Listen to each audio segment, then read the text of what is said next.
On August 16, 1991, Robert Gebhardt of East End uncovered what turned out to be the fossilized remains of a T-Rex in the Badlands of southwest Saskatchewan. 28 years later, a team from the RSM was able to bring what turned out to be the world's largest T-Rex to Regina. This is their story, and the story of the king.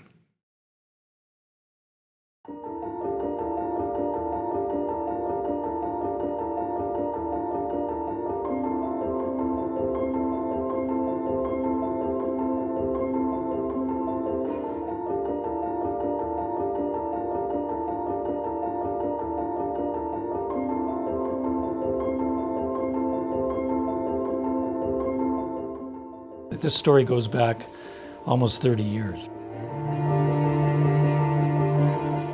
We're finding fossils galore in that little patch of Badlands. Those signals were strong.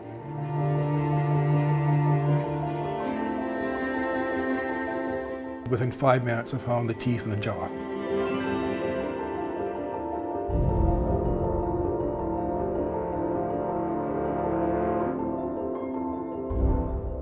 This story has been on ABC in Australia.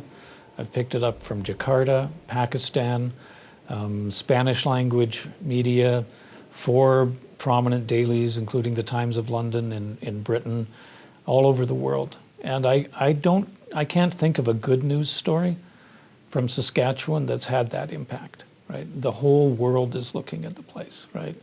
And so that's what I tell people. Get ready. The world is watching, right? This is your time. This is your moment. Shine.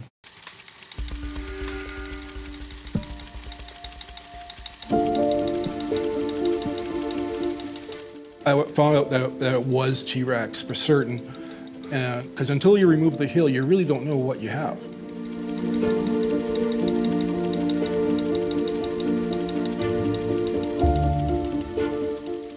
I phoned the boss and said that we have an interesting problem, is that we have a T-Rex and it is what we saw in '91. For the first 5 minutes, it became very hectic in the sense I realized almost immediately, how am I going to get it out? You know, dinosaurs don't die near roads. You have to be prepared to open up a hill to follow the bone in the hill. And we weren't prepared to do that. We weren't that lucky. We found out where the bones were, but they're really encased in ironstone. It's the most uncooperative type of rock you can deal with because it's harder than the bone. We had very modest resources, and I knew we were no way able to handle a collection of a T-Rex. No one hears you scream in the Badlands.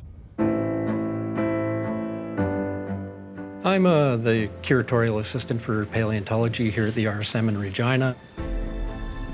As a volunteer, I was working on Scotty from about 1995 was the first time I worked on a piece of Scotty, and that was part of its cheekbone. Yeah, it was a pretty involved process, the preparation of Scotty. It was encased in solid sandstone and ironstone.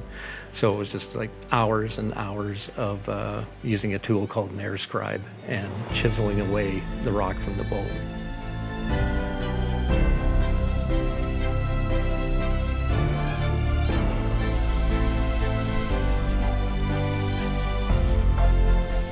Oh, Scotty, well, it's a world-known specimen, and it's like a huge find, and it being the most massive T-Rex out there it's really important. It's like the T-Rex is kind of the high water mark for dinosaurs. It's like the king.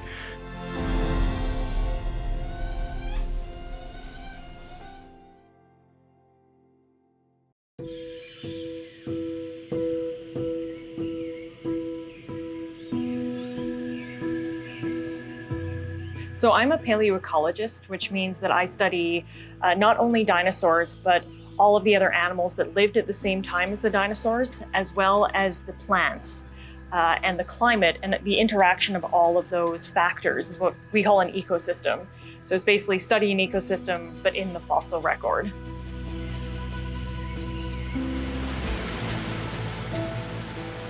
My doctoral research was based on the plants that came out of the Scotty Quarry. And what's really neat about fossil plants is you can tell the paleoclimate based on fossil leaves. Fossil leaves actually give us more paleoclimatic information than any other proxy. The Scotty Quarry had a phenomenal range of plants, and there were also other plants from other places in southwest Saskatchewan.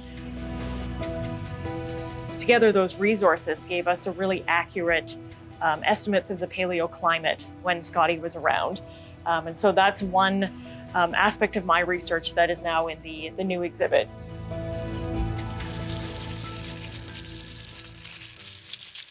Saskatchewan is a really cool place to be working. We've got the very last part of the Cretaceous represented, and then the extinction event. So it's one of the few places on Earth where you can sit down and look at amber below, during, and after the extinction event.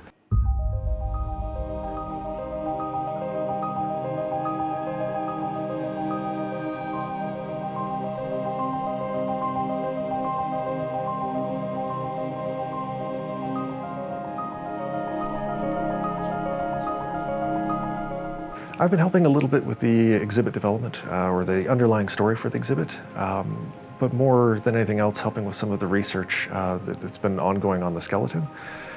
Things like the photography or 3D scanning and reconstruction of some of the bones, so that there's those elements for papers.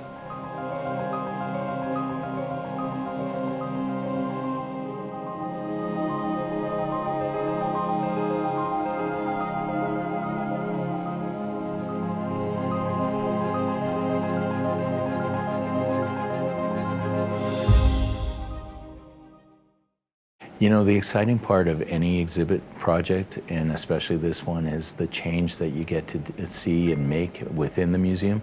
It's always pretty incredible what we can do. This one, we're ripping out floors and walls and just creating a dynamic new space. So that's exciting. You know, the one thing I learned, I think, is probably just being able to move with the flow, change things up, because there's a lot of unknowns when you're doing an exhibit like this. And we were working pretty fast to do it in such a short time frame. So you work with people, you find out where the difficulties are, and you make things happen, and that's fun.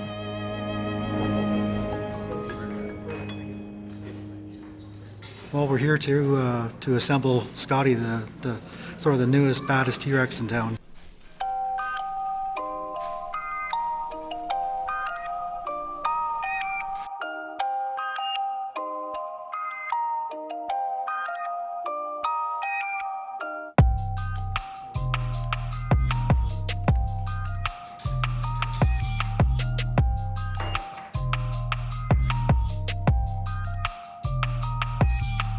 We fabricate dinosaur skeletons, fossil mounts, any special exhibits you see in museums. We're basically responsible for a lot of that.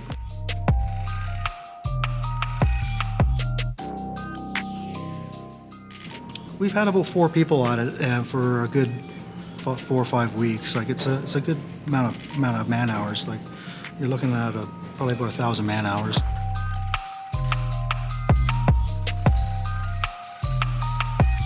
Well, today was a challenge. It was a tight space.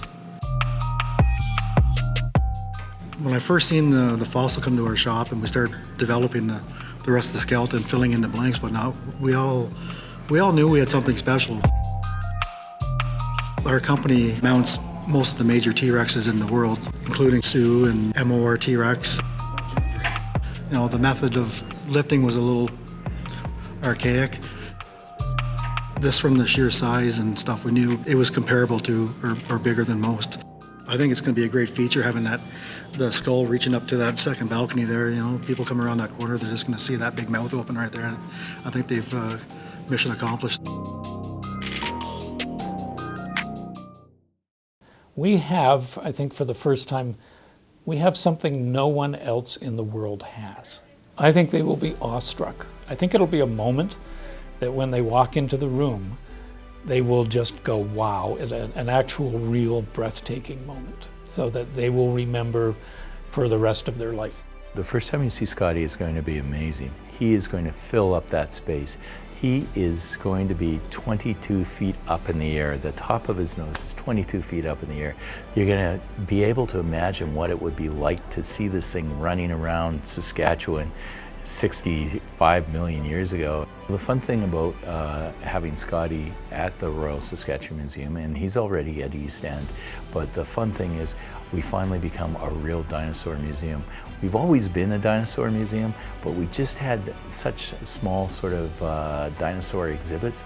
Now we have the most massive T-Rex in the world. So, hey, we're a dinosaur museum full-fledged now. You don't understand the scope of how big he is until you actually see him. So kids are going to be blown away. It's going to be the best thing that ever happened to that child.